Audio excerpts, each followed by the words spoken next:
Fenomena alam yang terjadi di Bledugkuwu, Kabupaten Grobogan, Jawa Tengah menjadi pemandangan yang menarik bagi wisatawan. Tidak hanya itu, keberadaan Bledugkuwu juga memberi keuntungan ekonomi bagi warga sekitar. Seperti apa Bledugkuwu dan apa aktivitas masyarakatnya? Koresponden CNN Indonesia Roby Sofwan Amin dan jurnalis foto Imam Muhairib akan merangkum informasinya dalam sehari di Bledugkuwu.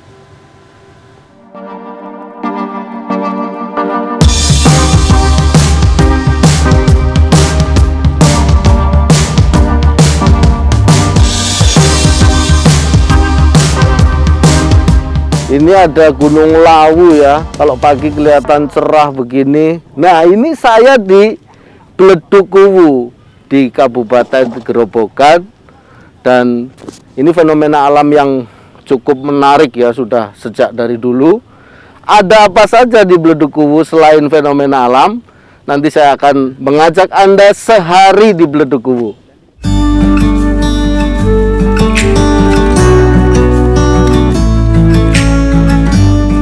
Dalam sehari menjadi kali ini saya berada di Bledugkuwu, Grobogan, Jawa Tengah. Pertama saya akan melihat proses pembuatan garam tradisional dari air yang menyembur bersamaan dengan lumpur Bledugkuwu. Airnya diambil dari sana? Airnya dari sana, tetesan sana. Nanti kalau diginikan toh, dikasih gini jegongan, nanti diambil, kalau jernih dijemur di sini. Jadi garam. 2 hari jadi garam. Nah, saya kepingin lihat Bapak cara ngalirin. Nanti. Saat kemarau sedikitnya ada 50 petani garam di Bledugkuwu. Karena sekarang musim hujan, hanya beberapa petani saja yang memilih tetap membuat garam. Salah satunya Pak Sutomo dan Mbok Siem. Nah, saya akan melihat cara Pak Sutomo memperoleh air yang akan diolah menjadi garam. Jadi Bapak ngambil garamnya dari? Itu airnya dulu. Air yang di sana? Ya, di sana yang dekat tutupan itu Mas. Lah caranya? Caranya harusnya merangka. Merangka. Kalau nggak merangka, orangnya otomatis nggak bisa berjalan. Oh, ini kan betul. lumpur semua tuh Mas. Iya. Nggak ada batunya, bawahnya itu nggak ada yang keras.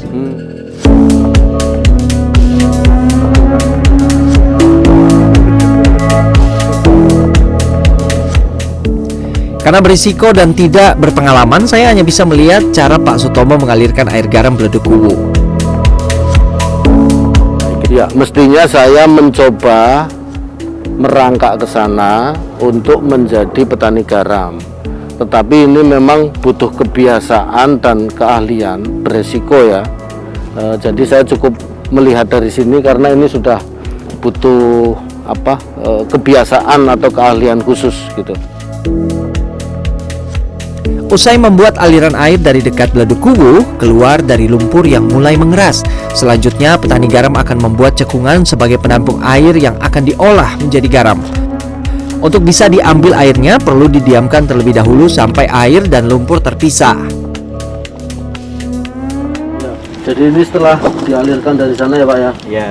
Ke sini, di sini ditampung. Nanti kan nunggu jernih dulu Mas. Nah, karena masih bercampur lumpur, nanti kita endapkan dulu supaya jernih. Air jernih. Kalau nggak jernih otomatis garamnya kotor. Garamnya kotor. Jadi setelah jernih nanti kita pindahkan untuk ke sana dijemur.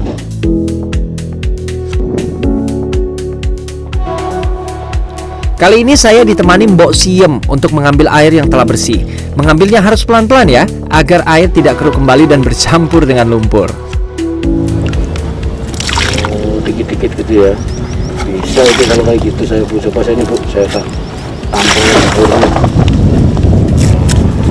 Yang penting lumpurnya nggak kena toh.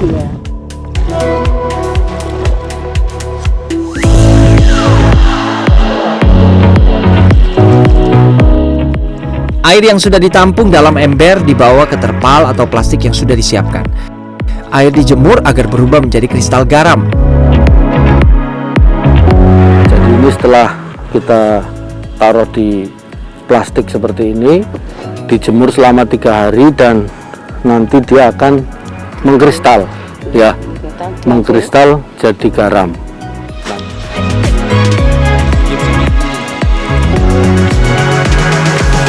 Dan seperti inilah jadinya jika sudah dijemur 2 atau 3 hari. Air yang diambil dari semburan lumpur Bledugkuwu berubah menjadi butiran kristal garam. Sudah saya coba Pak. Ini 3 hari jadi gini, Pak? Iya, 3 hari. Tapi kalau musim kemarau, Oh, kalau hujan agak susah ya agak susah. panasnya ya. Kalau kemarau kan 3 hari, 2 hari udah jadi. Yang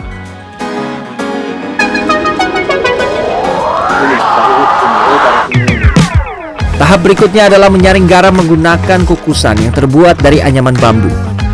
Kukusan biasanya dipakai warga untuk menanak nasi dengan menggunakan dandang. Ini tujuannya buat apa ini, Bu? Coba ya. Kering, Oh, soalnya kering. ini kan masih basah. Ya, masih basah. Jadi dipindah situ biar Iya. kadar airnya gitu. Ya. Nah, kalau yang bentuknya kecil, kita bisa Rampung membuat garam, saya dan Pak Sutomo beranjak ke lokasi semburan lumpur yang kecil. Di tempat ini saya diajak untuk mengambil lumpur. Lumpur ini biasa digunakan warga sebagai masker atau lulur tubuh. Lumpur ini mengandung kadar belerang dan garam yang tinggi.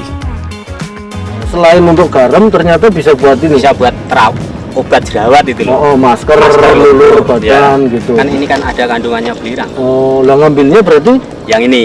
yang kecil-kecil. Nah, dia kayak itu gini. loh yang muncul itu loh. Oh, kalau ini bisa deket ya, Bisa nggak perlu dekat, nggak perlu rangka-rangka. merangkak.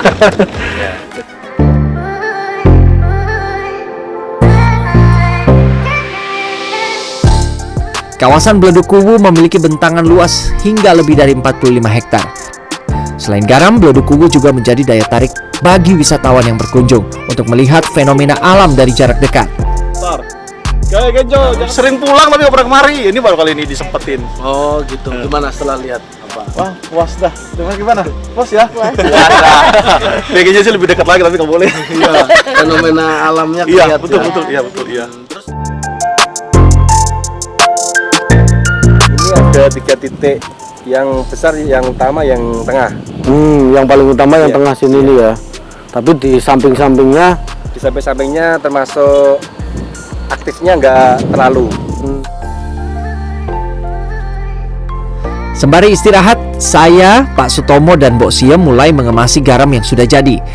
Sebungkus garam Bledukuwu dijual dengan harga Rp10.000. Adapun lumpurnya dibanderol Rp5.000 per botol. Air tetesan garam ini juga bisa dimanfaatkan untuk membuat kerupuk gendar. Caranya, nasi yang telah diberi tetesan garam diaduk dan dijemur. Jadilah kerupuk yang enak. kalau yang ini Ini buat kerupuk dari nasi. oh. Obat bleng namanya, kerupuk gendar itu loh. Oh, jadi Dari kalau nasi. kita nada nasi tambah Ya, ini ditaruh ini langsung. sedikit aja, nanti kan dikukus lagi tuh. oh, Habis dikukus nanti kan diginikan. bikin Ya, nah. nanti dibelain, nanti kan dijemur kena matahari 2 hari udah kering. tadi.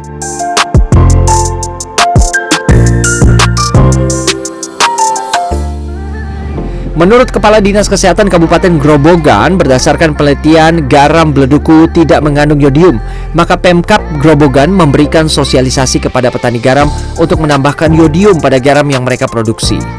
Ya, kita sudah melaksanakan kerjasama dengan perindustrian, bahwa kita sudah melakukan pembinaan untuk petani-petani garam yang ada di Bledukuwu itu untuk melakukan fortifikasi, yaitu pemberian yodium pada garam yang diproduksi. Setelah seharian menjelajahi Bledukuwu, saya mulai terasa lelah. Untuk memulihkan stamina, air kelapa muda yang dicampur dengan garam Bledukuwu bisa menjadi pilihan. Wes, mantap. Ini kelapanya muda, airnya seger banget, kasih garam Bledukuwu, lalu kita coba.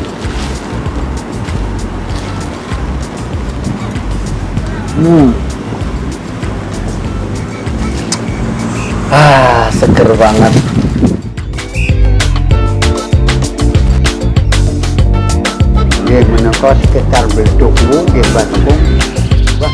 Oh ya, di salah satu sudut di kawasan Bledukuwu ini juga terdapat tempat bersejarah. Lokasi ini biasa digunakan warga sekitar untuk menjadi tempat beribadah. Tentunya Bledukuwu ini tidak hanya sebagai fenomena alam, tetapi sosial masyarakatnya, tradisinya, budayanya yang ada di sekitar Bledukuwu ini cukup menarik untuk dinikmati. Robi Sofwan Amin, Imam Muhairib, Grobogan, Jawa Tengah.